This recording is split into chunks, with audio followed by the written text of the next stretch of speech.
I want to know what the hell is going on.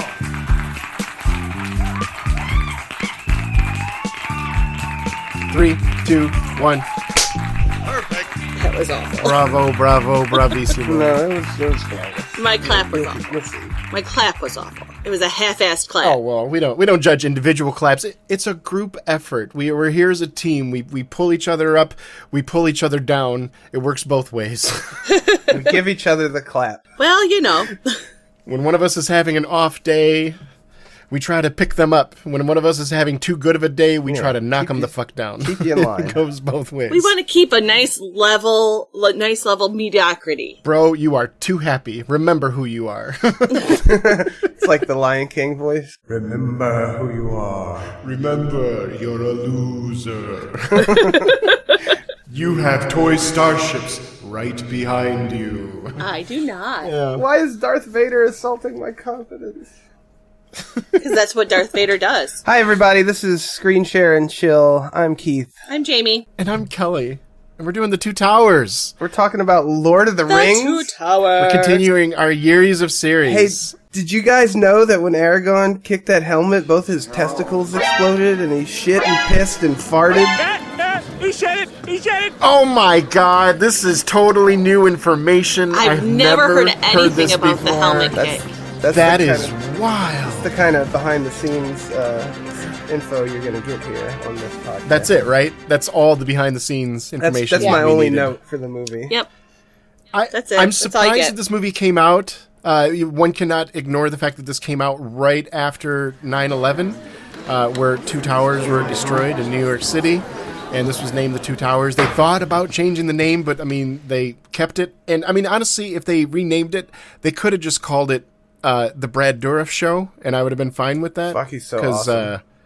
He is an amazing actor, and even though he plays such a wormy fucking character in this, he's so good at it. And he doesn't get nearly the love of a lot of superstar actors. Like, he's up there with Andy Serkis. He and Andy Serkis could do a two-man show that is, them doing Waiting for Godot, I would watch it just as much as I would watch Ian McKellen and Patrick Stewart. Some section of the Child's Play movies might be something I bring to the table for the Yuri of the series, because he is the voice actor for Chucky, and he's just phenomenal. He is? Wow, show his diversity right there. He's a chameleon, and he could play a whole lot of different parts. He ends up playing psychos and bad guys a lot because he's so fucking good at it. Yeah, but he's very intense. Yeah, I could imagine him like in The Moon in Sam Rockwell's role and stuff like that. He'd be great in those kind of. He could be endearing. It makes you wonder about him as a person. When somebody can play a psycho that well, I start getting a little suspicious.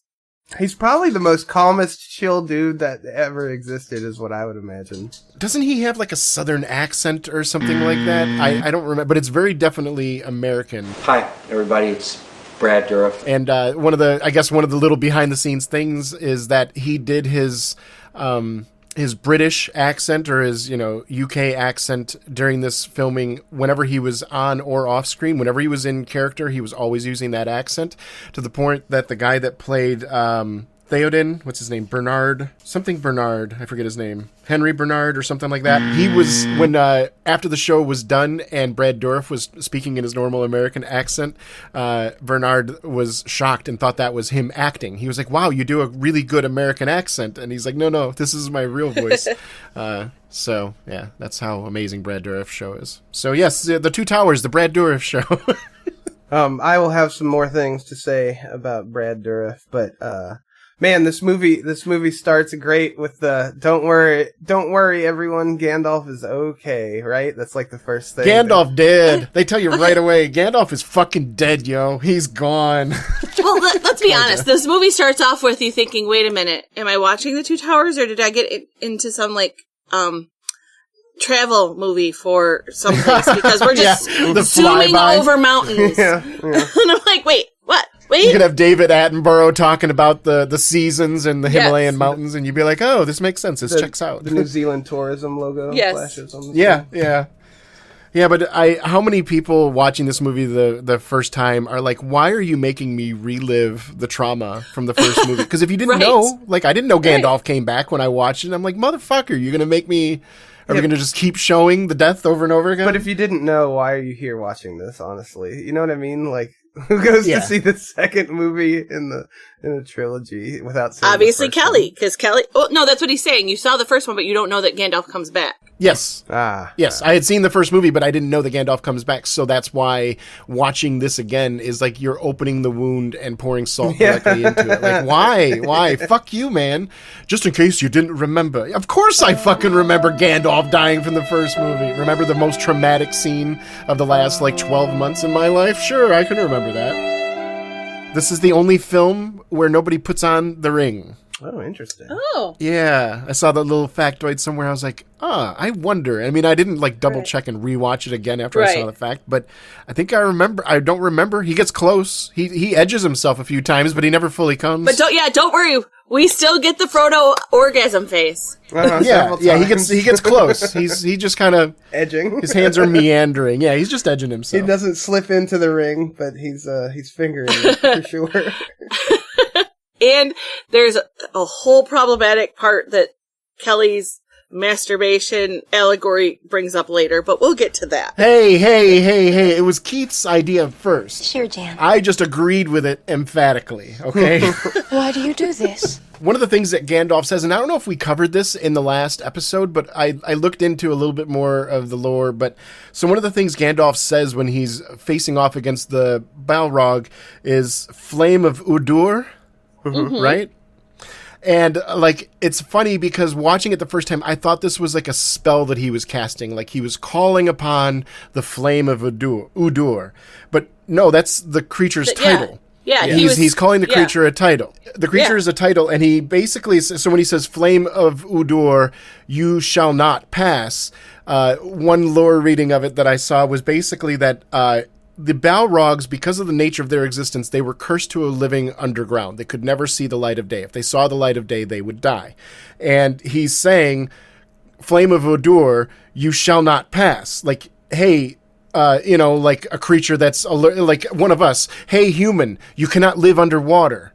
You will die. I mean, he's addressing him as a title, but I still feel that's part of the incantation, right? Saying you shall not pass. Yes. No, but from what I read, Gandalf wasn't making an incantation. Gandalf was reminding the creature that you cannot come past this point. If you come past this point, the natural laws of this realm will strike you down. You will not live long if you exit the underground. And he does. They fight underground for 7 days or whatever, and on the 8th day they come above the mountain, and that's the day where he smote him upon the ruin of the mountainside, or whatever. Smote his ruin on the mountainside. Badass sentence, right?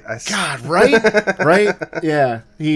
So that added a little context to me that Gandalf was letting him know the inevitability. Like, we can fight forever down here, and down here you're very powerful, but if you go above ground, you will be struck down. That's just the fate of any Balrogs that come above, exit the mountain. Speaking of badass, we all love Gandalf by this point, but it's like, seriously, what a badass. He's falling and catches his sword and he fights this thing for 7 fucking days or whatever. While falling. He dives at it. He makes a torpedo of himself with the sword. Yeah, come on. Damn, man. that was so badass. Yeah, what a fucking You're legend. at first you're thinking, oh, this man's an old wizard. He can just barely hold. No, he's a fucking fighter, man. Yeah. He's physically imposing too. He just covers himself in adornment that makes him look like he's not.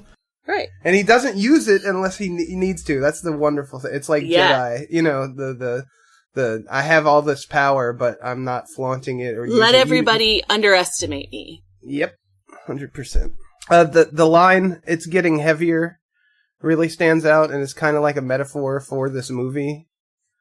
Yes. Oh, yeah, yeah. It's like the entire movie summed up at the very beginning. It's getting heavier. Yep, it is. Heavy things are happening, man. Yeah, there's not a lot of roller coaster of emotions in this one. This one's pretty much the whole way. Depression. Yeah, it's all sad all the time. That's why, I was thinking about if I were to try to rate this movie, this was going through my mind as we're finishing up our viewing of it, and I'm thinking, what would I rate this movie? And it's kind of hard to, because it's such a sad movie that it's not as fun as Fellowship of the Ring, nor is it as triumphant and the exasperation and the release of all that tension in Return of the King. So this movie is almost damned because it's dire on purpose. It's the middle chapter of a story. It's the second act. It does the opposite of the Empire Strikes Back, which ends on a downer. this movie kind of ends on triumph. It's not triumphant in its ending, but like all the battles that we see are won by the good guys instead of like the first movie ends on a more dour note than this one. It's just I mean, maybe things are so bad that it hasn't made much of a difference. things are pretty fucking bad at the end of this one too. It's manufactured triumph is what it feels like. You are attempting to manufacture a triumph where none exists. I'd say he succeeded. To manufactured triumph. Manufactured triumph. Hear, hear. Hear, hear. And it's basically Samwise saying, "Don't worry, guys. Like, don't worry, Frodo. Things are gonna get better." And Frodo's like, Hear, hear. Hear, hear. and you're like, it ends on a triumphant note. I'm like, I guess you could see No. that from our point of view. I specifically said it's not triumphant, but the heroes triumph in all of their endeavors. Like, it's just, again, it's things are so bad that even all these massive wins aren't enough to be like, yay, things are looking up. It's like, okay, we made it through that. That's the feeling of it. It's exasperation and the feeling that this cannot continue. If this was the first round, I cannot continue 12 rounds of this is too much. I will die. But we didn't lose any main characters this time. No. I mean, I guess we lost main characters off screen that become main characters because they're dead, but no. Yeah, we had a fake out. Of course, we have another fake death, which was invented for the movie, but we'll get there. We'll get there. I also have to say that I think that this one is the one that the extended edition really doesn't serve. Like, I think that the extended scenes actually ruin the pacing of this movie. I'm glad that you brought up pacing because Keith and I were talking about it. It feels like if I watched this movie with somebody that had never seen it for the first time and they were like, you know, it was good, but there were some scenes that just kind of fucking dragged. I'd be like, yeah, that is a valid criticism. But also, like, I am so glad as somebody that enjoys this that they made those scenes. Oh, absolutely. They are fan service scenes. I'm definitely of the same thought, because I had the thought, like, all this extra stuff, it serves the narrative, it serves the story well, but I feel like the actual theatrical cut is probably a better quote-unquote movie. You know what I mean? Mm-hmm. If you're watching it like a movie. Right. We view movies and TV shows from a different light. Sitting down to watch a season of Star Trek The Next Generation, or Cheers, or Frasier, or whatever fucking show you want to watch, most years we're talking about 20 plus episodes, and these episodes are anywhere from 25 minutes to 45 minutes or whatever. So you're watching 10 to 20 hours of these storylines in a single season of a TV show. But however, if I tell somebody sit down and watch the Lord of the Rings trilogy and extended cuts, and it ends up being like 9.3 hours or whatever the fuck it is, people are losing their goddamn minds because that 9.3 hours on fucking each movie is over 3 hours. What the fuck? And I'm like, so you'll sit down and watch 3 episodes of Game of Thrones in a binge, but you won't watch a 3-hour movie in a binge. Why? I'm not saying I'm any better. I'm in the same mode, and it's weird how this cultural arbitrary line has infected each of us without us even knowing why or what purpose does that serve. So I think if we watch Two Towers as episodes 4, 5, and 6 of a 9-episode series, we would be like, yeah, these are some of the best episodes. We get to see the backstory for Boromir. We get to see the backstory for Arwen and Aragorn. We get to see a lot of these little character moments. You know, imagine Return of the King without the Smeagol scene. It loses a lot of vibe. We get to respect Boromir more because of this movie, you know? All right. Well, if there are no thoughts on that, let's just continue. I think you summed it up nicely. I didn't want to... Right. Oh, thank you. Otherwise, I feel like I'm just rambling to a... So, no, sometimes if we add on, it just sounds like we're just trying to steal your moment. Feel free anytime. This movie is very Gollum-centric, which when I was waiting for it the first time to come out in theaters, I was very excited because, as I've said before, I think... Gollum really scared me as a kid in the Hobbit cartoon. Right. And, you did say that. Oh, yeah. I was excited. And you being a horror fan. Yeah, exactly. So I'm excited to see the Gollum on screen. And he is scary in this, but he's scary in a different way, and he's pitiful, and he's like disgusting and sad, and it's so good what they make you feel about Gollum.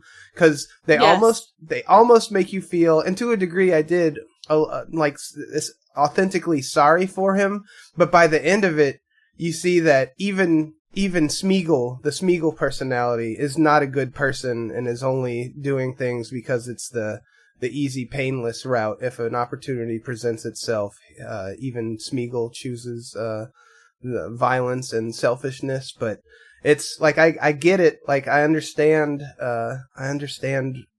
why he is like, and why he's such a, shitty little creature. Like he's been corrupted by the ring, but he's also a bad person, and it's just a bad circumstance. And great character in this movie, honestly. I really walked out not being like, oh, I'm scared of Gollum. I walked out really thinking about Gollum and his plight and what could be done different, and is he savable? And it's a lot of questions that like characters in the movie are having. It's very, which they kind of touch on in the beginning of the next movie that shows you that no, he really was a bad person, right? Or bad hobbit. If you want to go that route. It could be argued that Smeagol was a good, kind hobbit, or whatever they were, the proto-hobbit. No, and the ring infected him. No, it's in the books. His backstory is given, and he's already like thieved and dishonest and selfish, and that he's kind of ostracized from the Hobbit community that he's in. Yeah, he's already. Yeah, in the movie, there's nothing to indicate that. It could be just the ring polluting his mind the first time his brother or cousin or whatever the fuck he is comes out. Also, he eats babies, so there's that. Holy shit! What? Yeah. That's in the book. What? Are you serious? He eats babies? He's stolen infants in the night as a quick and easy meal in his travels before. Yeah. Post-Gollum. As Gollum. Well, in Gollum form, or however you want to go about it.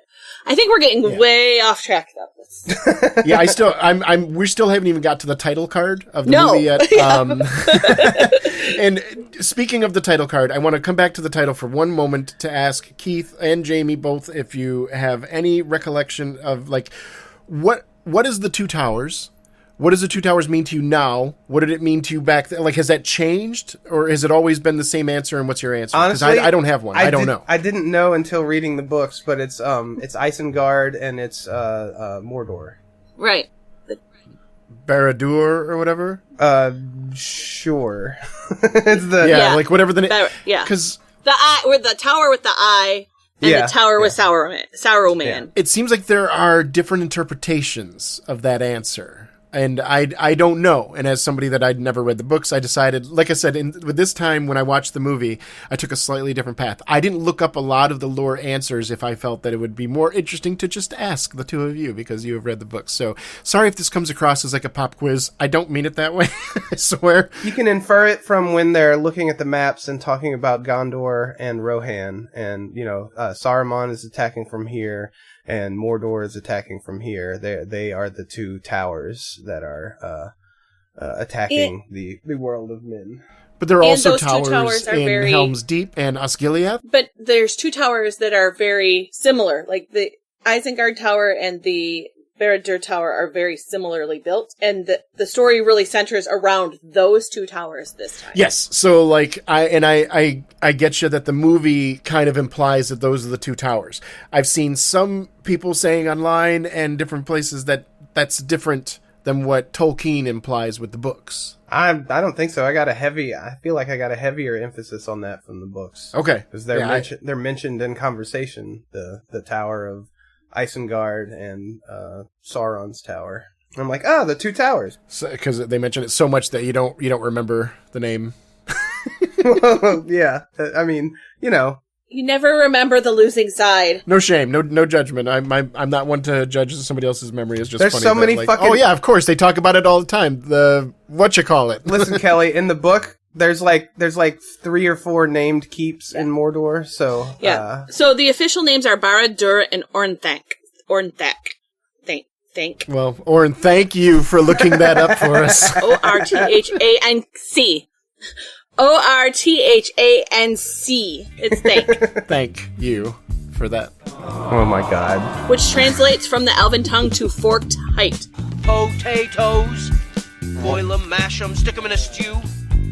By the way, that intro with Gandalf, going into it being a dream for Frodo, is a wonderful way to start the movie. I think it really catches us up and it makes us really excited, but then it puts us back into the low key setting that they're kind of in because they're very stealthy. And also his headspace that he's, thinking about this and traumatized by this. And the camera focused on his face looking worried and the dirty ground that he's laying on and his cloak with the little elfin thing in the middle like he always has. I wonder if this is due to, sorry to interrupt, but I wonder if this is due to the lenses or the way it's shot or something, but sometimes Frodo really looks like he has a stocky, fat, wide head, and in other shots he looks like he has a skinny, lean, and gaunt face, and it's interesting to me.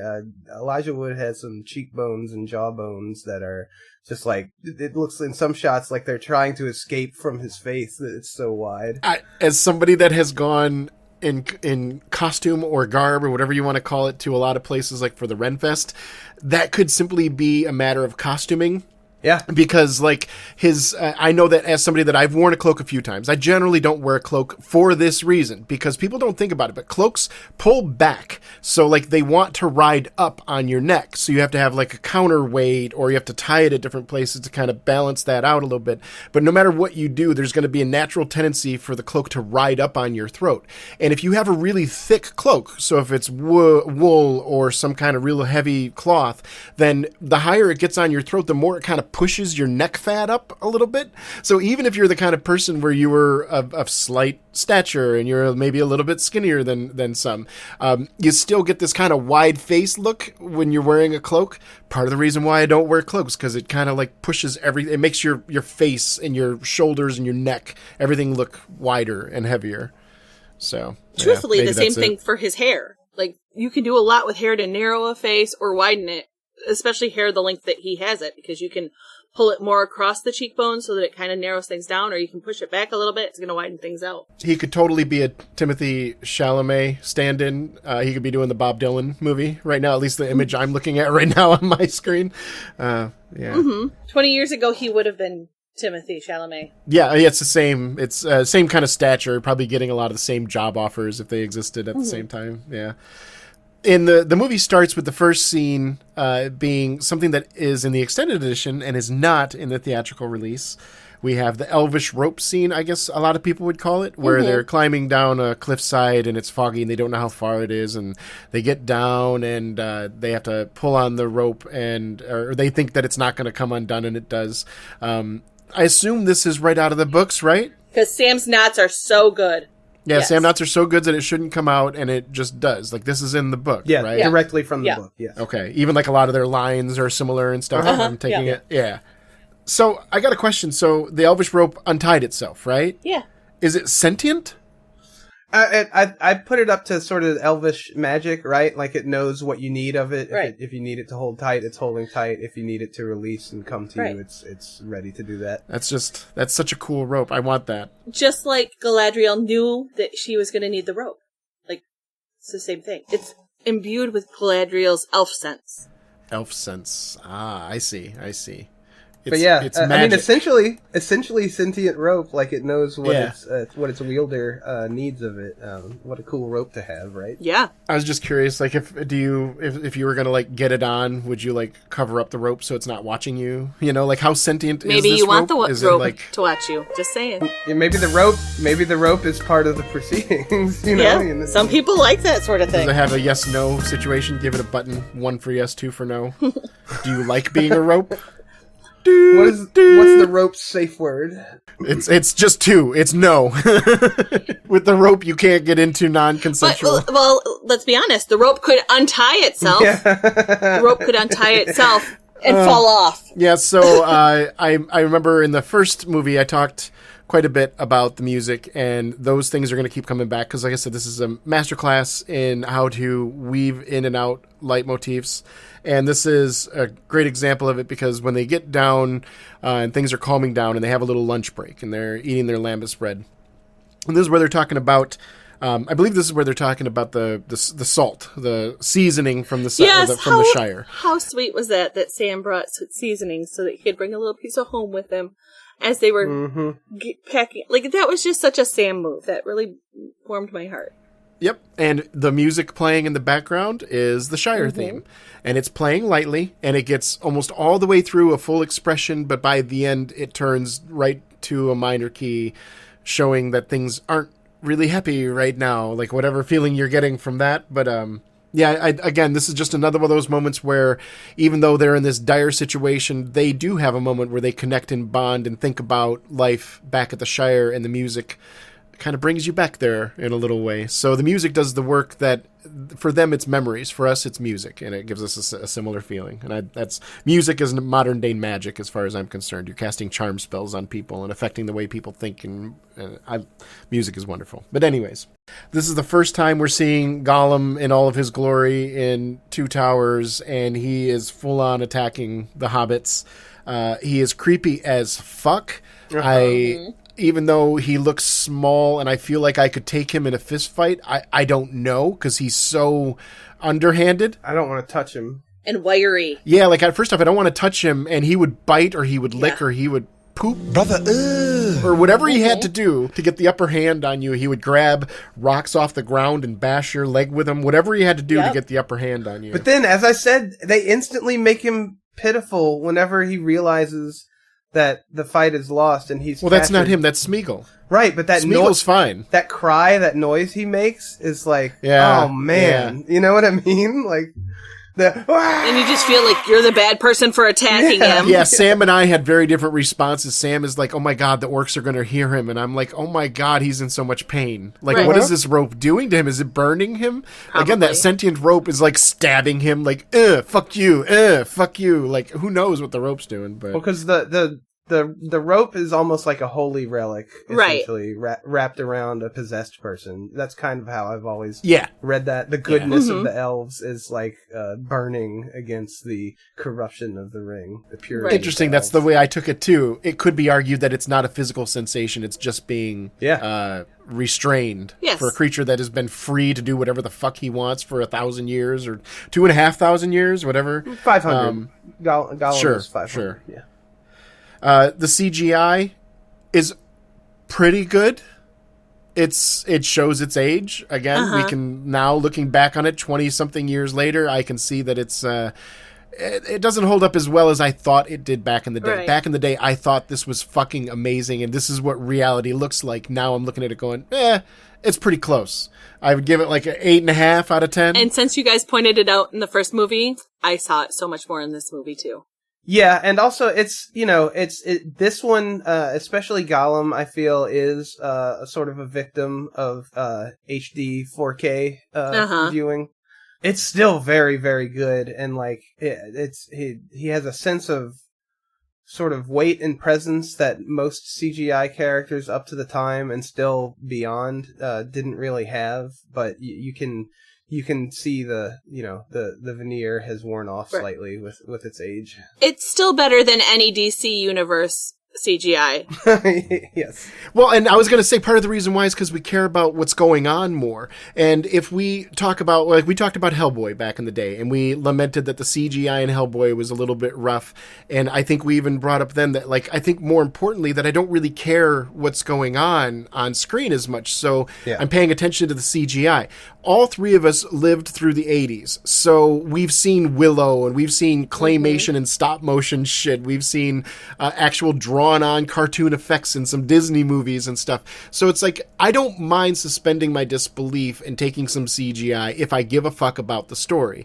It's when... and that's what makes this different, is that even though I can see the CGI, straight up this does not affect my opinion on the quality of the movie. It's still really fucking good. I'm still having emotions and considering Gollum a pitiable creature, even though my brain knows that he's not even physically real in any sense. Dude, I'm a child of the theater. I go to see musicals or plays all the time where somebody's wearing a costume that makes them look like an elk or like a lion or something like that. I'm never in my mind, I'm like, oh my God, it looks exactly like a real lion. No, that's not important. That's not important at all. So, yeah, even though I seem like I'm criticizing it, it's just that it's weird for me coming back to the movie after not really analyzing it for 20 years in new eyes. Now I can clearly see it. And like I said last time, same thing happens in this. There are scenes where as soon as the scene starts, I know something special effects is happening in a few seconds. Because I can tell there's two different levels of lighting between the groups of people on the screen or something. I don't even know exactly what my eyes are picking up on, but I can clearly see, there's going to be some kind of special effect happening, and it does. It always does, every time. I noticed that particularly with Merry and Pippin later. With the trees? Absolutely. Yes. Another time was when they were opening the gates to Mordor, and it just shows, like, it's a really cool effect. Like, don't get me wrong, even recognizing that it's special effect, it doesn't change my enjoyment of it. It's just I can see the rails. Right. I can see I have a good one. Wires. When Aragorn and Legolas ride out of Helm's Deep to clear the bridge, it is such a good shot, and it's such a good CG shot, because I think it's they filmed the bridge, and then they filmed the orcs on the bridge for part of it, and then they filmed them riding their horses out for part of it, and spliced those two together, so they're like, real objects are there. But I was looking at, because like Legolas is swinging his sword, and he's just swinging it, man. There's no orcs where he's just like, he's supposed to be fighting orcs, but there's no one near. Yep. And I genuinely laughed, because I was like, if you're not beholden to the spectacle of it all, and you're actually like focused on, I'm gonna look at this effects shot, then you can clearly see that nobody is in danger of being hit by Legolas's sword. Yeah, Aragorn after the fight is my elven friend. Swing the sword at the orcs next time. Yeah, try to hit the orcs, please. I know you're mostly I don't know, you're just wasting energy. You look like a fucking idiot out there. Please stop. You're making me look bad. I'm going to be king someday, you idiot. I have a question about Gollum. Speaking of Gollum's CGI, why does he wear underwear? Is it purely for our sake? Probably. Perfect. Wow. Like, does he wear underwear in the book? Does it even get mentioned? It's not. I don't know. I feel like they really say mentioned. he was dressed in rags in The Hobbit. Yeah, I think they say like scraps or rags or something. But it's mainly, I have to say, for our benefit, I do not want to know what Gollum's dick looks like. Well, we don't even know. We don't know what kind of genital presentation Gollum has going on. We don't know anything about, because I mean, in truth, we don't see any hobbits' genitals. So what we're assuming are. I think it's pretty evident that all hobbits have mushroom dicks. So. Right? The Like, that rails, just feels right. rails are not. We're so far off the rails. The rails are out of the ground. I didn't realize there was going to be a Donald Trump reference in this episode, too far. Just far Now enough. that picture's in my brain. Jamie's throwing up her breakfast a little bit.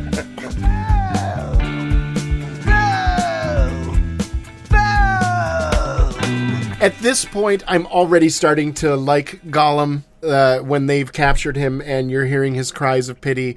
I already, in straight up spoiler, I like Smeagol. I didn't know about him being a horrible person before the turn. Up until you just said that to me, I have 20 years of looking back on this film franchise and having pity for Smeagol and Gollum. And yeah, well, even like I said, even without the books, for me, by the end of the movie, when he's like so quickly being like, we can't kill them because it's the right thing to do. We can't kill them because they're always watching and it'll be difficult to do. That's Smeagol saying that. Not that I don't want to kill them because they're my friends. I don't want to kill them. But at that point, I can understand Smeagol's point because Master betrayed him. One of the worst scenes, and we'll get there, and I wrote it in my notes, and I feel the same way now, that one of the worst scenes in the entire fucking Lord of the Rings trilogy is when Frodo betrays Smeagol to the Knights of Osgiliath. I agree. And I get why he did it. He had to. But if I were... But he betrayed, and he never sat down and explained why or anything like that. Sam kind of does, but they just go about their life, and anything that Smeagol does after that to Frodo, he has it coming. You betrayed him. He did trust you at one point. He does. And I in feel the like books, in this movie we do it see Smeagol like as a good character. He trusts. He's trying to help and yada yada. I'm sorry, I don't mean to. Go ahead. I was just thinking he had it coming because in the books, Frodo clearly tries to explain it to Gollum, Smeagol, and he won't accept it. I've been wronged and you have wronged me, and there's no there's a lot more of victim. Is he wrong? Is he wrong though? You know, like There's a lot more victim mentality of Smeagol in the books. Like, there's no he plays the victim. Well, yeah, he had in the ring worst poisoning sense. his mind for hundreds of years. So, Yeah. like, again, I have so much pity If for Frodo him. hadn't done that, he's dead. If Frodo hadn't done that, they kill him. They shoot Yeah. him down with bows and arrows. So Yeah. did Frodo do the right thing or not? You know what I mean? Like, I know exactly from the bird's eye narrative view. I know what you're saying is right, but from Smeagol's point of view, I understand why. Like, he's a certain persona. He's this evil. I got to look out for myself 99% of the time for hundreds and hundreds of years, being poisoned by this magical device that's poisoning his mind and making him think that he has to live this way even more. And then he finally comes out of his shell just a little bit and fucking gets beat right back into it. I mean, so I when get he's it. in his shell for the next movie, I 100% yeah, I that get is it. that is there. That is on the screen. But I have a little asterisk next to that. Just my take of it is I don't.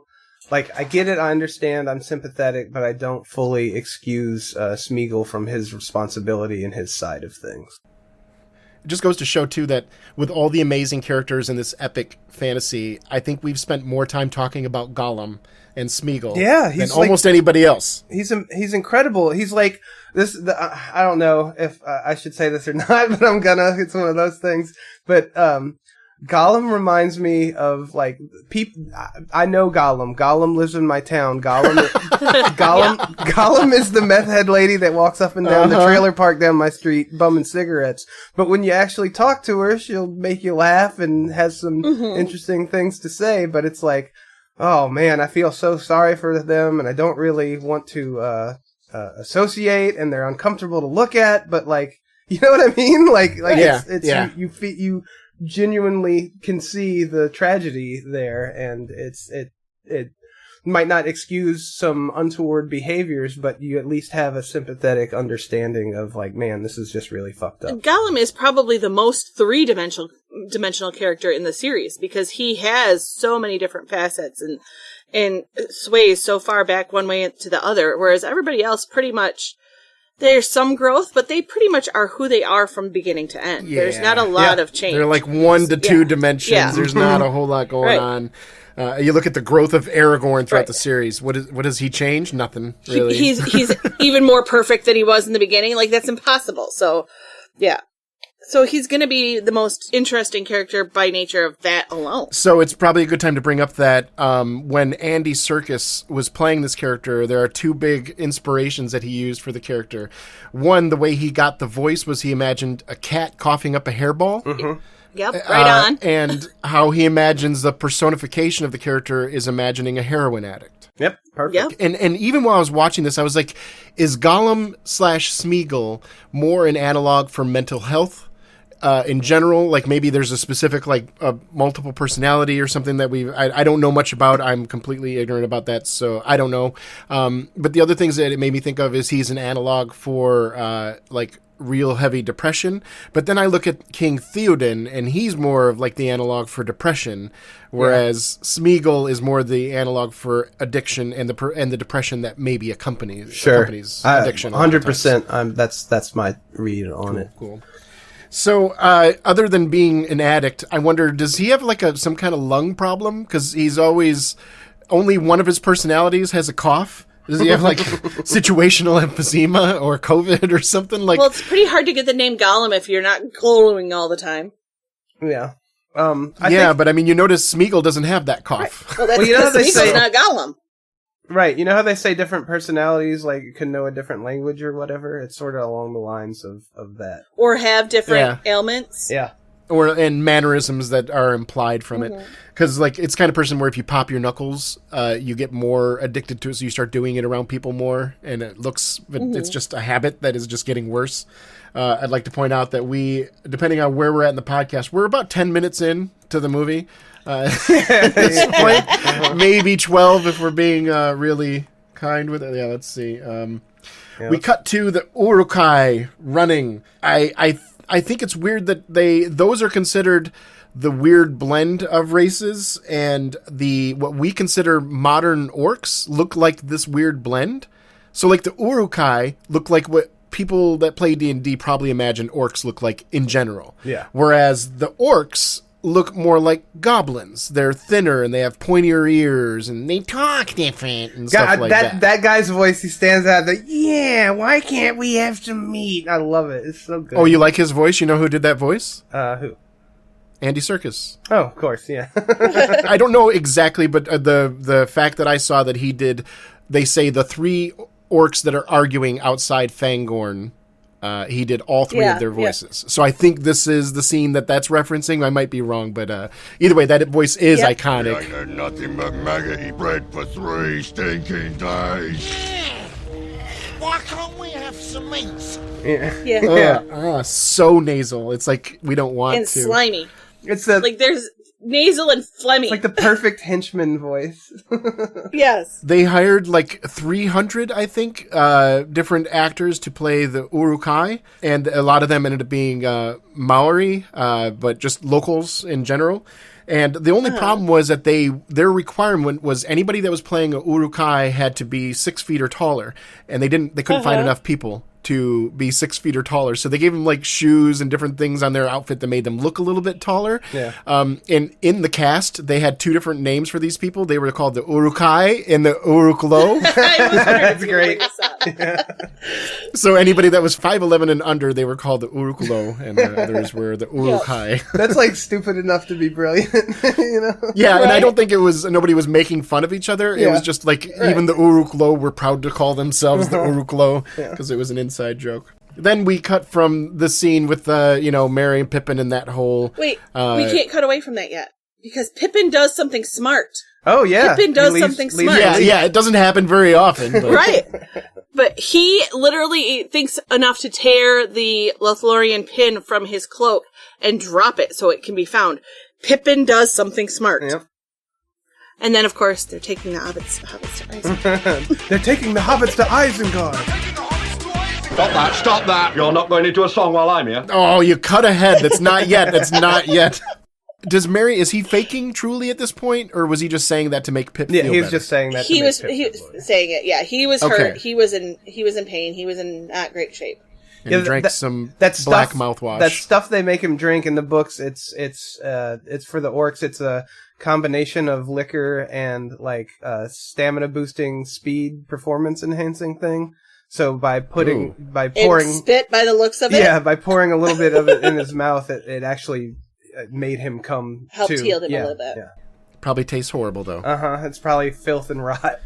So. Yeah, it's probably the same shit. They said a lot of the orc actors they decided that their blood was black, so whenever they would have them bleed, it would be like a black ooze, but that would make sense that their gums would also be black. So how they made the actors look this way is they gave them black licorice mouthwash that they were constantly rinsing out of their mouths before. Torturous. I don't feel so good. Yeah, so that's probably the same substance. They might have doctored it up a little bit more for that Merry scene, but that's probably what all of the actors, and they would just pass around a bottle and they would just gargle it around right before they would go into action, and then they would kind of spit it out right before, and so their faces are just covered in this black licorice goop. Yeah. So we get to the Aragorn pursuit when they're running towards the orcs. Feel so bad for poor Gimli. It's just not fair. They're twice as tall as he is. Their legs are so much longer. Oh my god. How does he do this? And what's an elf? Just carry him. Like you're an elf. You have endless stamina. Just carry him. Not sprinters. Yeah. Dude, I identify with that statement. I even played like football in high school, and that was my line. Like, I can run 50 yards. Past that, I'll try. I was even a running back. I'm like, I can run really fast for about 50 yards. After that, I'm kind of done. That's the line that made me say that I am Gimli, because that's the same. I'm the same way. Like, I'm super fast over short distances. Yep, I can cover short distances. Yeah. So the line, "What do your elf eyes see?" feels a little bit racist to me. I mean, I don't know. I imagine fairly racist towards, in jest towards Legolas throughout the whole thing. No pointy ears gonna top my score, you know. And really, Legolas is in the book equally racist back. I mean, they have a huge racial, what do you call it, grudge against each other. I wanted him to turn around and say, "I don't know, what does your human brain think?" You know, like. Yeah, it just always makes me laugh. Like, it makes me laugh. It's impossible for me to see Legolas saying the line, they're taking the hobbits to Isengard without hearing the drum beat underneath The it. whole song, Yeah, right? yeah. So yeah, audience, enjoy this brief interlude. Wonderful. I was hoping you would do that.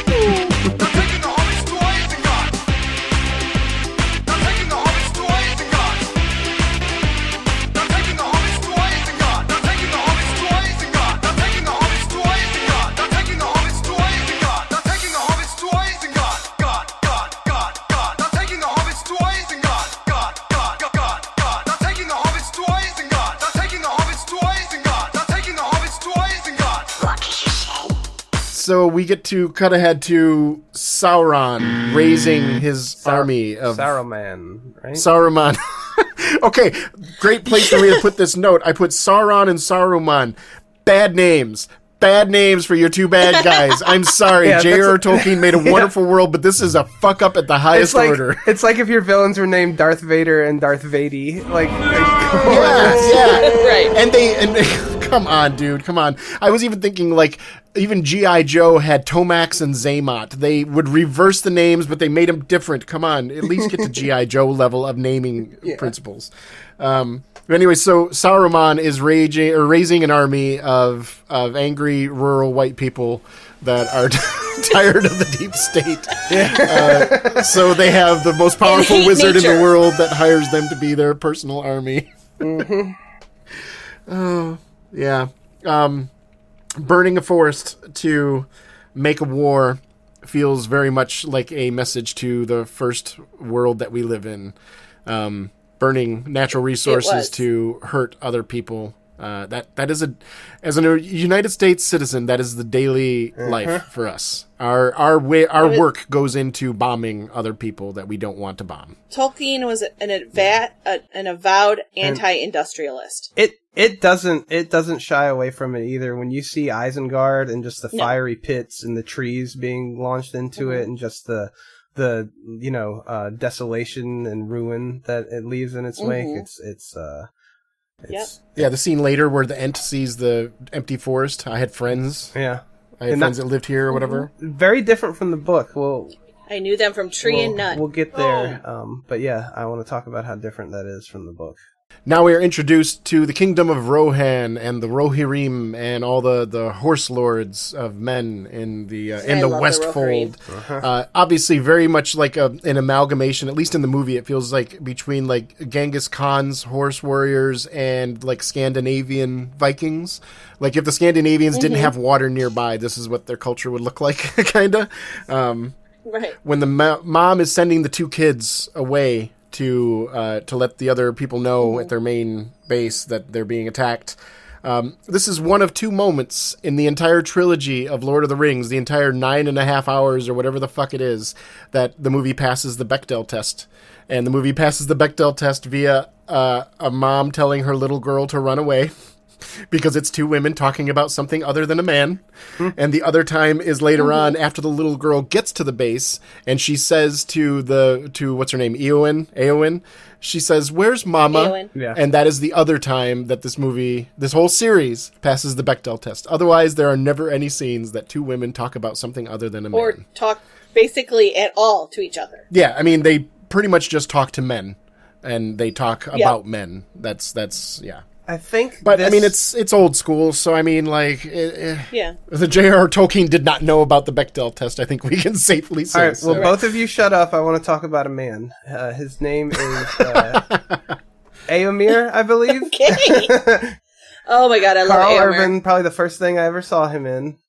He's gone on to great and wonderful things. But this is kind of my segue into wanting to talk about Weta Workshop a little bit. Because there's all this beautiful armor in this movie, and he requested that he was able to keep his. I saw recently a YouTube video of him showing off his helmet that he kept from the production. And it's very cool. It's actual metal with leather drapings in the back, and on the leather is stamped in like Rohirrim script that tells like a truncated story of the people or something like that, and you don't ever see that. I don't think there's one behind the shot of Éomer in this whole movie where you actually see the back of his helmet, but that is the level of detail. There. Yeah, it's there. That the God, that's so wonderful. Man, that makes me feel like Frodo putting on the ring, my friends. And that's all of the armor was like that. Yeah. And I feel like I'm edging myself like hearing this fact. There's hundreds of suits of armor with that level of detail in it, and that's thanks to the Weta Workshop. Now, the Weta Workshop is something that Peter Jackson and his friends created when he was making his own movies. So I'm gonna read you a list of the movies that they did, and tell me if you notice the change. So. The first one is in 1989, Peter Jackson's movie Meet the Feebles. It's like a raunchy Muppet movie, basically, with a bunch of puppets, and that's what they did. His next movie is... Now I feel like we have to watch that one. It's actually decent from what I remember, but it's been a long time. The next one is Brain Dead, the Peter Jackson zombie movie that was inspired by Evil Dead. Their next movie is Heavenly Creatures, another Peter Jackson movie. Forgotten Silver in 1995, another Peter Jackson movie. The Frighteners, 1996, another Peter Jackson movie. And then 2001-2002, we have The Fellowship of the Ring and The Two Towers. Now they do digital and physical effects. After Lord of the Rings explodes on the scene, I'm just going to read you some of their list of the movies that they went on to make.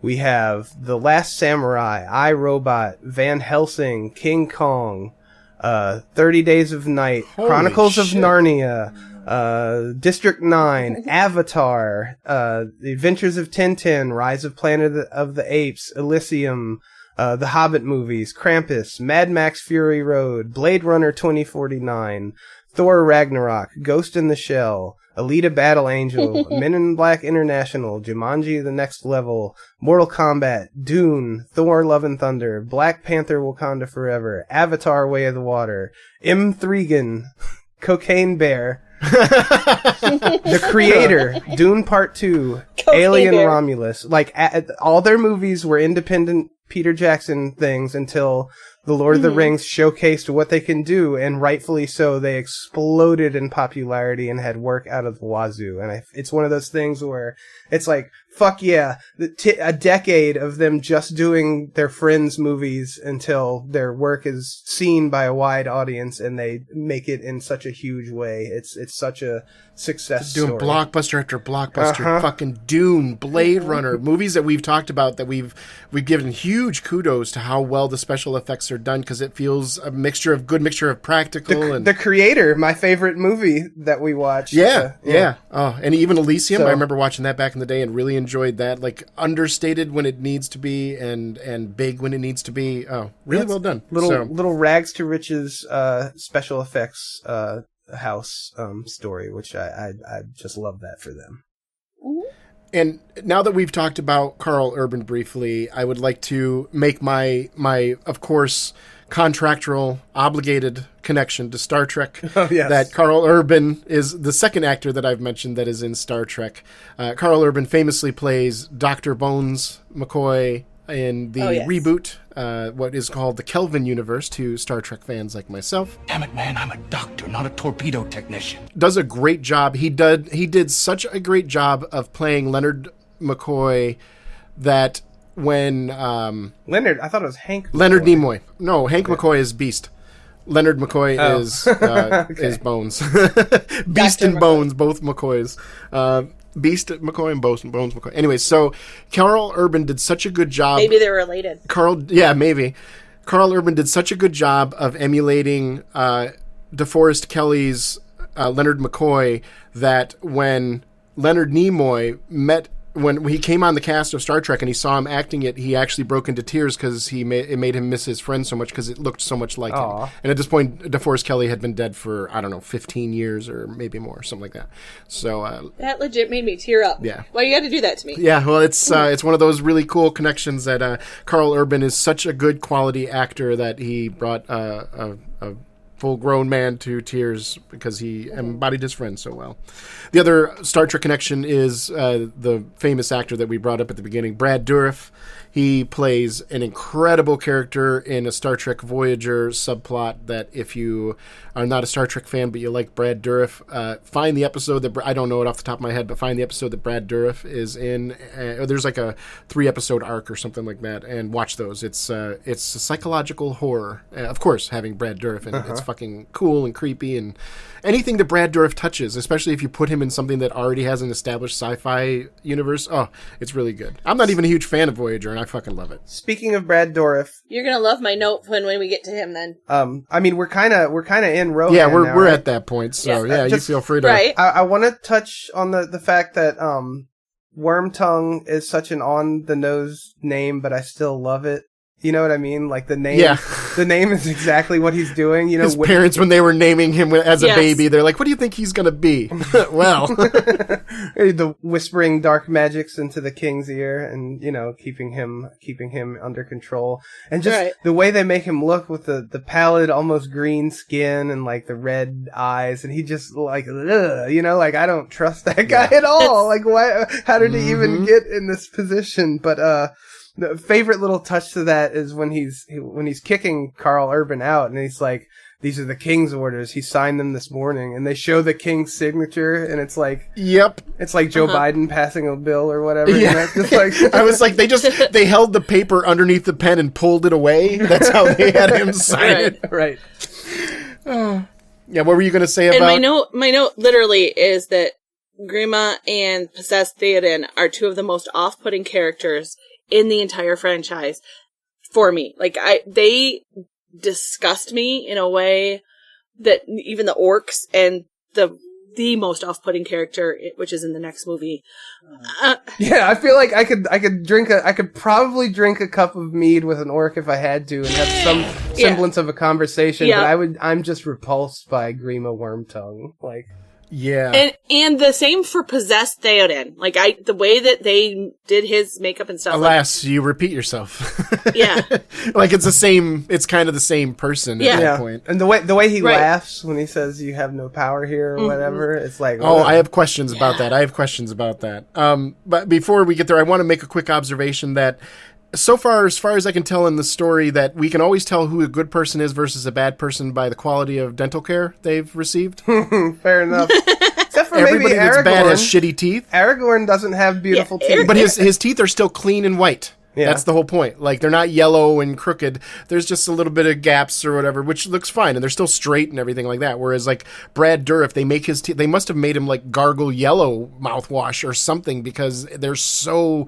And it seems like every bad guy has some variation on, like, very, very dirty teeth kind of thing. I don't know. So this proves that British people are bad people. Well, hey, you said it, not me. Send all hate mail to Keith at screenshareandchill.com.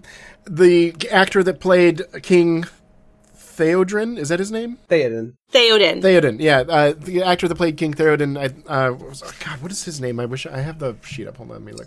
Bernard Hill. Yeah. I looked it up. Bernard Hill went through 9 hours of makeup every day before they did one of these scenes, is him under the influence of Grima, which, wow.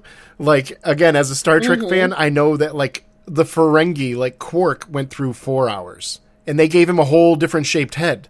So, like, that's incredible. And part of me goes, wow, that's incredible. And part of me is honestly like, could you have maybe cut that workflow down a little bit? Like, does it really need to be 9 hours for that? Like, it doesn't look that different. So maybe that's why it took 9 hours. I think Right. it looks different enough to be like, man, he's old and decrepit and ancient. The actor's an older gentleman as it is, but it's like you get that sense of zero vitality, whereas when the spell comes off of him, he is, okay, there's some life in this guy. I think it does a really good job of disguising that. And even the way he's holding himself in his chair, just slumped, like barely there.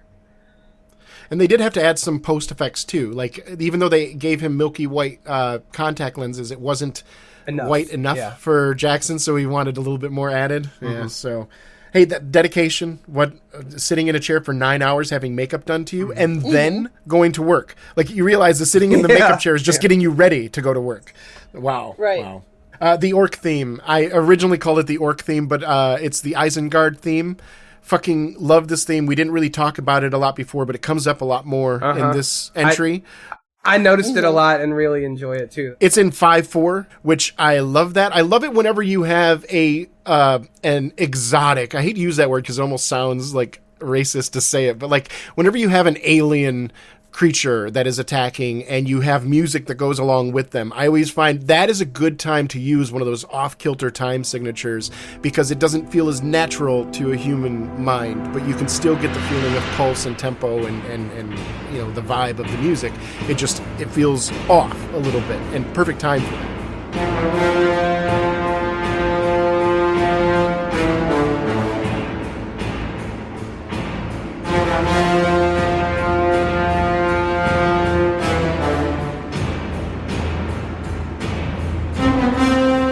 The ring theme is not in non-standard. It's in standard time signature, whereas this is in 5/4. Which, I mean, it's not that weird, but you're not hearing many rock songs or pop songs. Taylor Swift, I don't think, has a song that's in 5/4. You know, yet. Now, who knows? Maybe I'm wrong. Yeah, maybe she. If she does come out with one after this, the letters are going out, baby. She's a fan. We're getting our lawyer involved again. We'll have to not just the red letter media thing. Now we'll have to get Taylor Swift involved in a lawsuit. This is satire, 100% satire. We have no intention on making any legal action against. It's real. I need that. It is real. This is where we get meats back on the menu, boys, which has spawned the constant debate among the Lord of the Rings community. What kind of restaurants do orcs have? Because they know what a menu is. Yeah. What does an orc restaurant look like? Do you sit down and look at the menu, or do I'll bet the food is terrible, but also the atmosphere. Yeah, yeah, it would definitely not get good ratings on Yelp. And you have to fight for your food. Like, you don't get to order. You have to just go and rip it out of somebody else's hands. Hey, fresh. So we get to see Brad Dourif. Hi, everybody. It's Brad Dourif. Creeping on the Eowyn. Is that what her name is, right? I'm going to fuck these names up left and right. I love the fact that... Yeah, there's a lot of AOs. And you know what? That makes sense. This is a cultural difference. The sociologist in me fucking loves the fact that these names all have kind of a naming convention. Same with the right. What's the other place? Gondor names have a different naming convention. Boromir, Faramir. I love this. Yep. Yeah, but it does make it a little fucking confusing, and I can only imagine what the books are like, because he'll tell you what his nephews, what his cousins, everybody in the fucking family, you hear all their names, and then afterwards they're like, so Eowyn walks up to the throne, and you're like, which one was that again? Fucking Eowyn? Like, is that Eowyn, Eomin, Eowyn? Like, Her will, just want to point out, her will they, won't they with Aragorn is highly embellished for the films and not very much in the books. And this is where the orcs are attacked by the Rohirrim, looks like, the group that had to leave. Oh yeah, where when Aragorn comes across the burnt bodies, there's no significant behind the scenes thing to talk about. No, nothing at all. He just kicks a helmet and nothing happens. And wait, ring the bell. Oh my god, we have behind the scenes. We're reporting right now from the scene live that we have breaking news. Aragorn, first news, you first heard it here. Aragorn, the actor Viggo Mortensen, broke his toe kicking a helmet in this scene. Did? Yes, and like I said, his testicles exploded and he farted and pissed and shitted. He shitted and farted and made a big mess. Yeah. I am completely unaware of all of this news. This is brand new information I have never heard before. Perfect. Wow. Of course, Peter Jackson likes to tell the story of, I just thought he really missed the Hobbits. That's why he yelled so loudly. I thought it was really good acting. And I found out, no, he was just in a lot of fucking pain. Viggo Mortensen, on the other hand, anytime he is asked about it, he downplays it and says this was such a minor injury. And compared to what the stunt actors go through every day, it feels weird that y'all are asking me. You should be talking to them about the amount of injuries they go through on a regular. What a graceful gentleman. Absolutely, right? I was like, fuck yeah, Viggo. Way to be. And that's probably why he was so well liked with the cast and crew, because I don't remember if we mentioned this in the last one, but his horse that he really got close with in this movie, he loved it, and he bought it, and he bought the horse, and that was his horse, and they even had to like fly to bring it back for other scenes when they did other scenes with this horse and stuff. But also, I forget which one because I did not write this down. But also, one of the stunt doubles, I think it was a stunt double for Arwen, really got along with the horse that she rode in the scenes that they did in Fellowship of the Ring, but she could not afford her horse, so Viggo used some of his higher salary and bought her the horse, and that way she could take her stunt horse with her too. Is Viggo not only perfect casting for his look and acting chops, but because he actually seems to channel a bunch of that perfect man stuff. He embodies Aragorn in a lot of ways. Yeah. Keeps the sword, is the most masterful swordsman that the fight director has ever trained. Keeps his horse. Like, come on, man. Jesus. Yep. Well, I mean, and it's easy to really internalize and embody this character when your character is a noble, heroic, sacrificing person. Yeah, like, you don't want bad Brad Dourif walking away from this going, I really feel like this character resonated with me. I'm going to take him with me forever. Right. All of his family and friends would be like, no, please don't. But, like, come on, Viggo, leave some pussy for the rest of us, you know? That's what I say. Watch, he's like gay or celibate or asexual or something like that. Yeah, he's like, no, thank you. Pussy it distracts me from creating art. And you're like, fucking shut up! Stop it! No more. Just also 87. You're Mary Sue. You're a real life Mary Sue. We talked about his age. It's mentioned 87 is how old he actually is. Good lord. And we find that out in one of the extended scenes. Yeah, which they didn't include it in the movie, which I kind of get, but I wish I would have seen that. I didn't know that until, like, we watched the extended edition. I mean, I kind of picked it up in conversation many, many years later, but my first viewing of the trilogy, I had no idea that he was that much older than everybody. It was never brought up, so I didn't know what the Dunedain or that they were longer lived than normal humans. None of that. But that also puts a little bit more of a catch on the Arwen conversation, right? Like, she's going to leave for a human man. Well, he's not entirely human. He's longer lived. He'll live a few hundred years or something. Who knows? Still a drop in the bucket compared to elves. But. For her, yeah. And she's giving up eternal life, which who made that rule? That once we go to that island, you can't come back and you're going to die. Yeah. Like, okay, can we just change that rule? But also, like, just... Well, they do, because a lot of people go to the island that aren't supposed to go and, like, to the it's island. like, just go there later. Go spend your life with Aragorn. When he dies, go to the fucking Eternal Elfland. Problem solved. What's the deal? I don't understand the problem. Well, the last boat was leaving. She can get another boat. Right. You know? It's not like they forgot where it is. You just need a bigger boat. But no, they're gonna forget how to make boats when the elves leave. But part of it is that they're all leaving Middle Earth, so there wouldn't be any. But that we see that changes as they show up to help defend. Yes. Rohan. Or the Helm's Deep, rather. Tell me where is Gandalf, for I much desire to speak with you. Tell me where is Gandalf, for I much desire to speak with you. The Balrog of Morgoth. After we get the Viggo, the classic scene of him breaking his toe, we get him basically doing a Agent Smecker where he puts himself into the crime scene and he imagines what's happening. He's Sherlock. They crawl. So, I mean, of course. Aragorn with the nat 20 on perception is what I put. No, everything he rolls is a nat 20. Even breaking his toe, he does it with a nat 20. There's only 20s on that dice that he rolls, yeah. Yeah, when he broke his toe, he meant to do it. Like, he sees a grain of dirt that's out of place, and he's like, here. Yeah. It was wearing a blue shirt. It was slightly exasperated and hungry. Yeah. The sky was cloudy, but like how could you possibly? But again, we have a fake out death with one of the hobbits briefly, but then we see one of the scenes that have stayed with me forever, and one of those lines that has lived in my nightmares since I watched it, which is, "I'm going to put a maggot hole in your belly." Gross. Oh my god! I just want to point out. We get a Star Wars wipe into Fanghorn Forest from the scene of Aragorn looking. It's a straight up Star Wars side wipe, which you don't see too often in movies. Yeah. I don't remember seeing that. I mean, I believe you, but yeah. I will also say that, yes, again, that line is horrible and disgusting, and I'd still rather have a beer with that guy than with Grandma. Yeah. We cut to the hobbits at... Wait, I'm moving forward a little bit. That's where we are. We're in Fanghorn Forest where they meet Treebeard. Yes. Which, can I just say, Treebeard gives very, very heavy Rockbiter vibes from the Neverending Story. Does anyone else get that? They look like good, strong I can see that. hands, don't they? Yeah.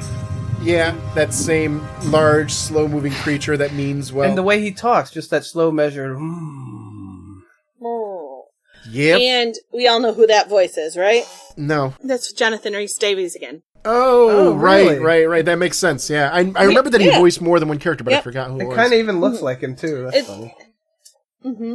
That's why, like, when you hear the hobbits talk and stuff like that, Merry and Pippin or Dom and Billy are a lot closer to Jonathan Rhys-Davies than the other hobbits because they spent a lot more time with him doing the voice work and stuff. Huh. And the CGI work for the Ents, well, especially for Treebeard, took so long. I don't know if you looked up, if you saw these facts about how long it would take to render these scenes, but put it this way, one frame, if you had Gollum in a scene, would take, let me look it up real quick, one frame would take 8 minutes, whereas one frame of Treebeard would take 48 hours. Woo. I think. Mm-hmm. Now I might be. I'm looking up the facts to make sure, but we mentioned Treebeard and our effects didn't hold up. I want to say that at night it looks really fucking good, but when they're in the daylight, it's pretty evident that this is not a real thing. But I feel like the shadow and the darkness at night and all the nooks and crannies in him, he really holds up in the night. The funny part is the hobbits don't look as real when they're on him. He looks real. The hobbits look a little bit fake, kind of put there. Mm-hmm. But yeah, it's for Gollum 1 frame 8 minutes. For Treebeard 1 frame 48 hours. Good Lord. That's how big the difference was. Wow. Yeah. So that means they were like a year out from release doing the Treebeard stuff. They were probably still filming like half the shit. Like, that's crazy. Oh yeah, they spent the equivalent of, I think they said 3 years of work time rendering and creating just the CGI models. Yeah. Wow. Yeah.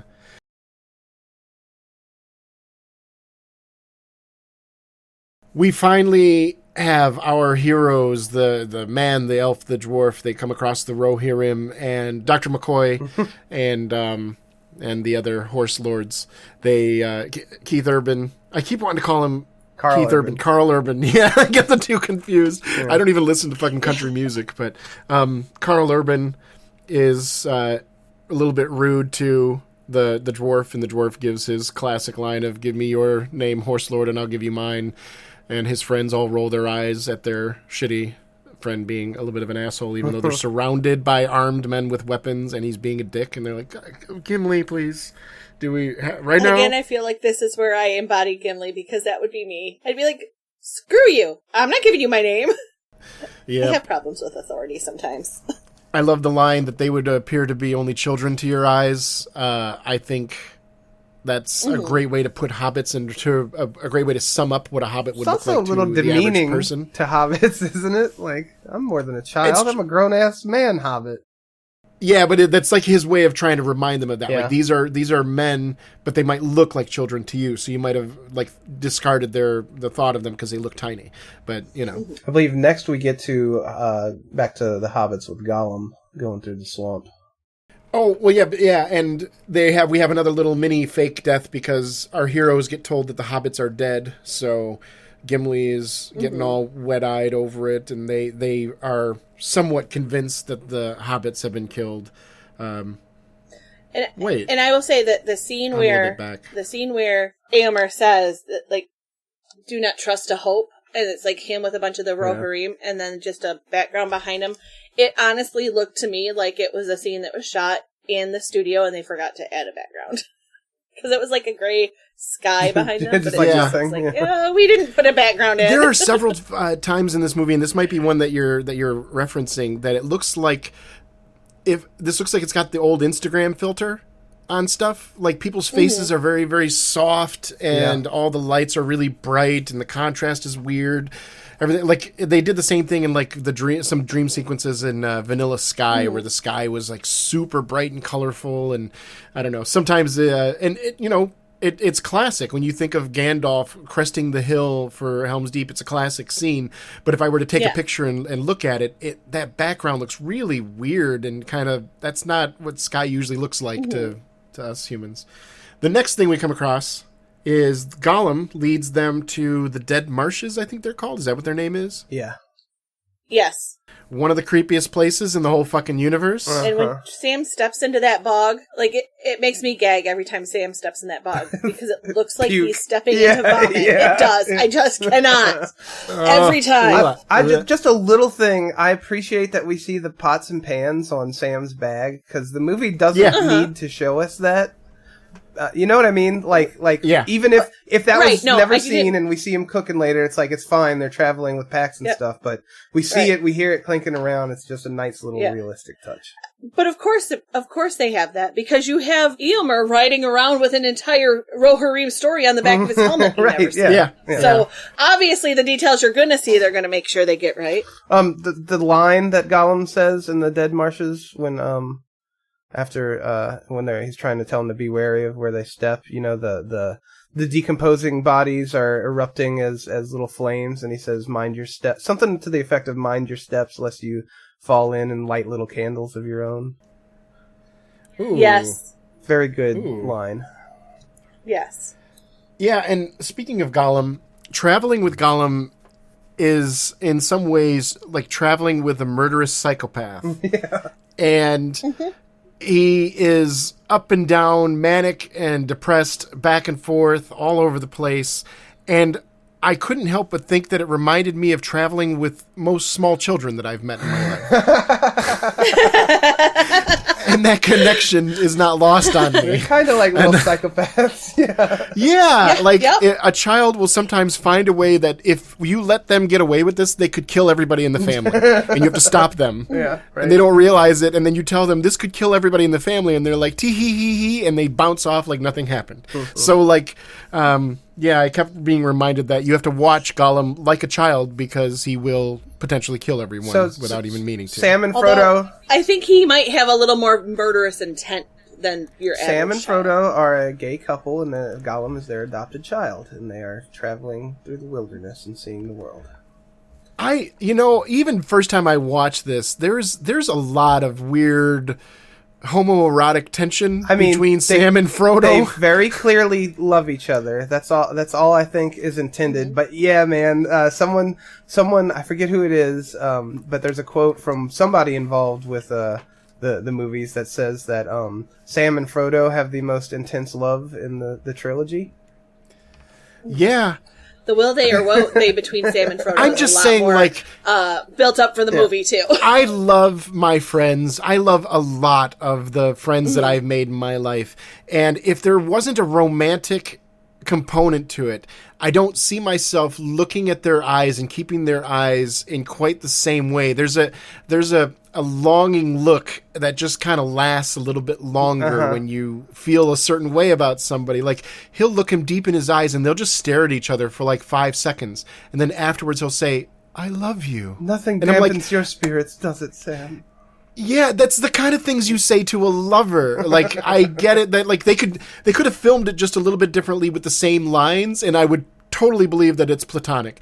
But the way it is, like, I don't think I've ever looked at a platonic friend the way that Sam looks at Frodo, and vice versa. Period. I also want to give props to the sort of old timey filmmaking techniques of when Frodo actually does fall in. And we see the sort of specters of the dead rising up from the deep, and it's like it's a combination of backshot projection and CGI, but the way they're like filtering and spreading out as if in water and like stretching, and they're far away, but then instantly they're closer than they could possibly be, and it's just really otherworldly, spooky, scary looking, and I love it. Yeah, and it's like an old effect. It reminds me of an old effect from the 80s that they've just mastered. The 80s, I'm telling you, this is making techniques from like the 30s, like the cabinet of Dr. Caligari and shit, like the projection sort of approach, and it's and I love that they didn't reinvent the wheel. That Peter Jackson, looking at this, probably was like, no, this effect from blah blah blah blah blah would be totally perfect for what we need. And they're like, are you kidding? That's like 80 years old. And he's like, perfect. Yeah. It doesn't matter. We don't need to reinvent the wheel. So you're telling me it's cheap. Cool. Let's do it. Love it.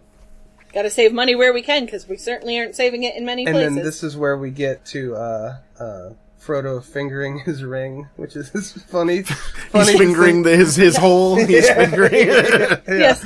But And this is also where we get the weird allegory of Sam literally grabbing his hand away and holding his hand at this point. No, touch me so instead, Mr. Frodo. Touch me.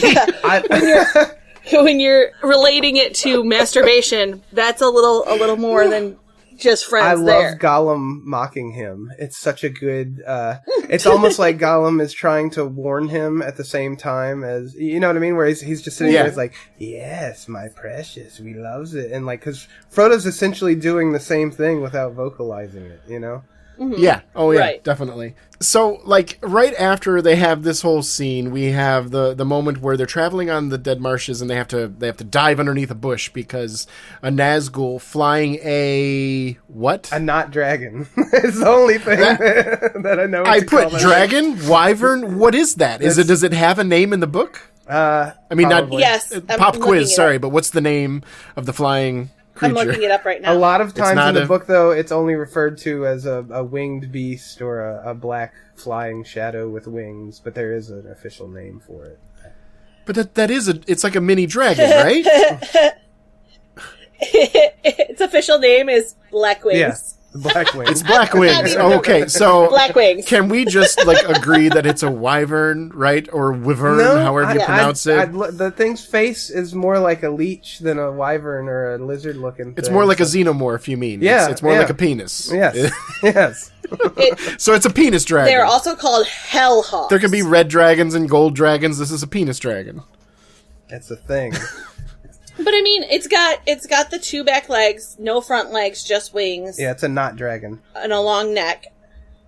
So a wyvern would be the correct. That's the way I've always, a dragon has 4 legs and wings that are separate and is sentient and talks, whereas a wyvern has back legs and its front legs or front arms are attached to its wings like a bat, and it's less intelligent. That's the way I was and I'm sure there are probably fantasy nerds out there going, well, actually, that's why the Game of Thrones, the dragons are a little bit weird, if I remember correctly, because their arms are their wings in the front.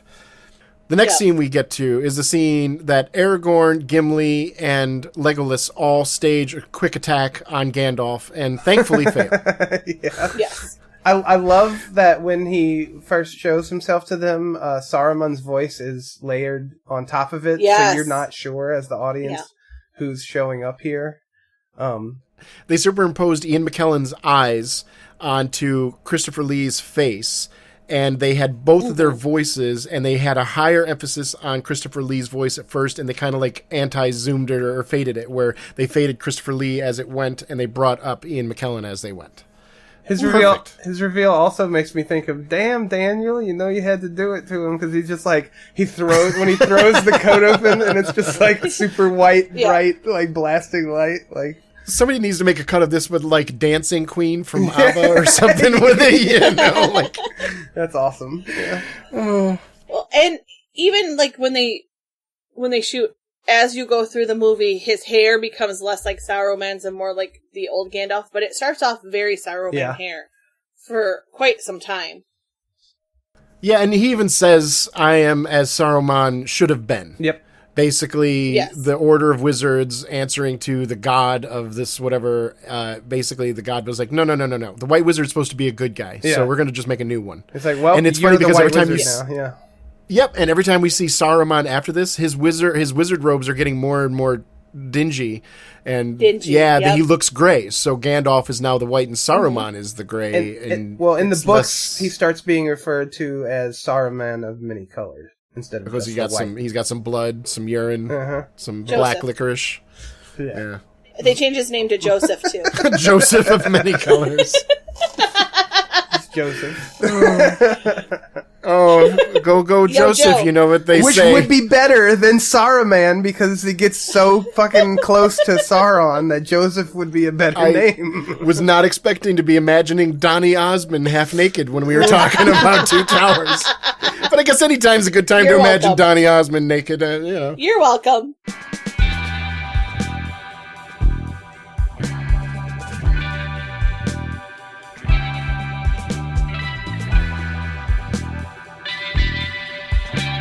So Gandalf like, he doesn't remember his past life, right? Like, how is this written? Is this close to how it was written in the book? Because I always found this really fascinating that he experienced lifetimes in the, whatever, a month or whatever he was gone. Yeah. But to him, it was years and years, so long that he's like, Gandalf, oh yeah, they used to call me that back in the day. Yeah. So, like, how is that written accurately? That's pretty much, like, word for word from the book, that part, yeah. Dude, that's so... I love that. Captain Picard went through the same thing in Inner Light. Like, I love this about them. That's such a... I love that story element. That's why he forgets everything. I love that for you. You went and spent ages out of time and came back. God, I would love to, especially like Monday morning at 7:30. I'd love to spend a couple 100 years out of space and time. Man, coming back to that would suck, though. That's exactly what I was thinking. Work. Like, that's all great till you have to come back. But he's still quite playful with Aragorn already. Yes. And you see, maybe it's more in the extended edition as we go, and I'll bring it up as we go, but there is a lot of playfulness between those two characters in particular. They have a friendship that seems on the verge of being like the Gimli Legolas. Mm-hmm. But it's between the two of them, but not quite as close as Gimli and Legolas. They're right up there with Frodo and Sam. The next thing they'd have to do is fuck. So. I also believe that's partly due to Gandalf knowing Aragorn's bloodline and that he is to be the king of men. You know, it's sort of like there's a mutual respect there, and he knows. You know, they know each other are good dudes, so they're in it together. I'd like to walk back my statement about Legoly and Gimlis. That I do appreciate Legoly and Gimlis. I think that there is I love that friendship because it does feel very wholesome. It doesn't feel. I'm totally kidding when I throw in any kind of sexual or romantic thing. It just does feel like a solid friendship that started as racist stereotypes of each other and now has ended with a full-on adoration and respect for each other, and I love the way those two characters evolve throughout. And that's a lesson in racism. That's a bonk on the head. J.R.R. Tolkien looking at the audience and saying, racism is wrong. Appreciate people of different cultures. 100%. Mm-hmm. Before we get to Treebeard, where we're going to take our little break, we have a little snippet, I'm pretty sure. Oh, when the horse comes out, little behind-the-scenes thing, when the Shadowfax comes out and goes to... One of the Maris. Yeah, that was done the first take. Peter Jackson is notorious for doing dozens and dozens of takes just because, but he was so confident after this first one, he called it, which is unheard of in his world. Wow. So, yep. Good horse. Good acting horse. I had a question, too. Does this happen in the book? Because somebody told me that in the book, the reason why he went to Rohan is because he needed a horse. Were they just fucking with me? No, he had it's been he forever. had Shadowfax. I believe that whole scene where he calls him and everything. But so this person was just fucking with me because he had the king of horses. I think there is something where he either got away or was recaptured or something after this, and yes, he needs to ask for. I believe he needs to ask for Shadowfax again because it gets away from him. Right. But this part, as and is in the books where it comes to his call. Yeah. And just for those that, don't know the backstory and stuff like this, the Maris are a breed of horses that are strong, intelligent, and fast, considered to be some of the most loyal and valiant creatures in Middle-earth. That's why Legolas makes the point of saying, I believe that's one of the Maris. I just want to clarify Kelly's statement that yes, Gandalf barebacks the horse. Can you picture that? Okay, he's raw dogging the horse. Yeah. Oh, yeah. He likes the feel of its skin. You don't need protection when you're riding a Maris. That's got to be a t-shirt somewhere, right? So as the hobbits fall asleep in the embrace of the Ent community and Treebeard in particular, this is probably a good place for us to take a little break. We're gonna pause it here. We're gonna continue our conversation next time on Screen Share and Chill. But yeah, so we're not going to do any of our usual questions at the end. We'll save our Muppet questions and our all original, never heard of before we started doing it. Copyright of Screen Share and Chill questions. We won't get into those right now. But I think it's safe to say that already this is, I'm having a great time. This is a different temper than the previous movie. Things are obviously darker. It's the Empire Strikes Back of this trilogy. This was Empire Strikes Back before Empire, obviously. But You guys have any last thoughts that you want to throw out there before we start to wrap this baby up? You really want to do this? Here. Now, yes. Okay. Okay. Let's do it. No, any thoughts I have, we're gonna talk about in depth, I believe. Yeah. I will say that I want to be able to take a nap on moss and be that peaceful. That looks so cozy. It does, except when the trees are like almost killing them later. But yeah, that's not when they're napping. What is it about no. What is it about the fantasy trope that we crave and long for? Is it because like simpler times when you had to earn your meals? It's like the children long for the mines sort of thing. Like do we as humans collectively long for like sleeping out under the open and traveling by horse and having armor and having to hunt for your food? Is there some sort I think there's a connection to nature there that we lose a lot in our cyber future and our sci-fi franchises and stuff like that that when you're in a fantasy world you are forced to live within and beside nature in a way that you're not in a lot of other franchises. That it feels very comfy. Like I remember when I was a Renfest enthusiast as a child, when it was not in season, I would sometimes dress up and go with some friends and go like role play out in the woods, and we would dress up in our Renfest garb. Why? Because it felt like you're in the woods. Because it felt like you were at the Renfest in lieu of, I don't have buildings around, but I can imagine this connection there. And I don't know. And it's something specific about fantasy. Like I don't sit here and imagine stories. I don't read a lot of like historical fiction about Edward Longshanks and the War of the Roses, which are interesting stories, but I'm not as drawn to them as I am to this fantasy trope. I think it's that it is that medieval without all the dangers of that medieval world. Maybe? I don't know. I'm really into the Edward Longshanks and the War of the Roses and the Tudor. Like I've done a lot of reading on the Tudor dynasty. I guess it's a vibes thing, man. But I think it's a natural collective human memory, maybe. I guess you know what I mean. Like it just feels natural. Cool. We all know what that means and what that feels like, and it feels like it would be cool to be in that era, even without all the trappings of modern life. Whether it's going back to watch Willow or reading an old Forgotten Realms D&D book or something like, or reading about Dritzdeward and the Dark Elf with scimitars. These whole things, every once in a while when they cross my mind, it is so easy for my vibe to slip into it. Yeah. That it's comfortable. Absolutely. Mm-hmm. All right, so that has been our first part of the second part of the Lord of the Rings series, which is the first series and our part of many others. All right, I'm just going to stop. We hope you enjoyed our conversation. We will continue and talk more about it. We have more facts. We have more observations. We'll talk about the cultural impact and all that stuff in the next episode, or maybe the one after that, depending on how long we go. So, no, please, no. Hey, don't stop. Don't. You can't stop the roll if it's going. So, all right. So for Screen Share and Chill, I'm Kelly. I'm Keith. I'm Jamie. See you later. Take a nap on some moss in the meantime. Yeah. Go out in the woods and fall asleep in the woods. See what happens. Be carried around by a giant talking tree. I imagine Louisiana going to sleep out in the middle of the bog probably wouldn't be too great of an idea. Depends on if you have good bug spray or not. You got crocs in Louisiana? Yep. Or alligators? Sorry. Alligators. Alligators. Yeah. I'm just saying, just so you know, Kel, sleeping out in the North Woods is not a great idea either. Yeah, bears and wolves and coyotes and all that shit, yeah. And the snow. Snow, don't forget the actual just being outside will kill you. Yeah. So. Yeah. All right, bye. Bye. Bye.